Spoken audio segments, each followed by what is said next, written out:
kanë pranuar informacion se në atë vend mund të ketë diçka ilegale, kanë hyrë dhe kanë gjetë këtë sasi të madhe të eksplozivit.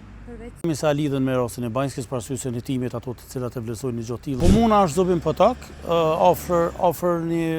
fshati quajtur Jagnjenic, që shkon drejtim të Junakës, një farzone e Zubin Potokut. Ato 140 kg, të cilat pas motjes kanë rezultuar në atë sasi, kanë qenë të vendosura në një shtëpi të pabanume,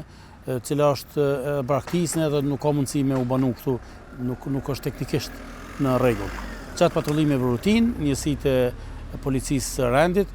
kanë pranuar informacion se në atë vend mund të ketë diçka ilegale, kanë hyrë dhe kanë gjetë këtë sasi të madhe të eksplozivit. Kemi sa lidhen me rastin e Banjskës për arsye se në timet ato të cilat e vlerësojnë një gjë tillë dhe e verifikohet kjo sasi eksplozivit. Ato që ne kemi mundësi me thonë është që nuk është diçka e jashtëzakonshme që ne me gjetë armë në shtëpi të braktisura apo të pabanueshme, për arsye se edhe në rast kemi pas raste kur pasi kemi gjetë në një rast caktuar një sasi të caktuar të armatimit gjatë kontrollimit të vendit, jo bastisjeve, por gjatë kontrollimit të vendit kemi gjetë nëpër tokë gjyksore, armatim të ndryshëm, granata, karikator, se njerëzit i kanë hudhur prej banesave po zonë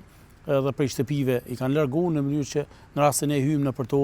mos me i has, mos me i gjetë. Ne nuk hyjmë pa arsye në një vend të caktuar, arsyeja që ne ndërhyjmë në 90% rasteve është kur kemi informacion të bazuar që ka diçka ilegale në atë vend.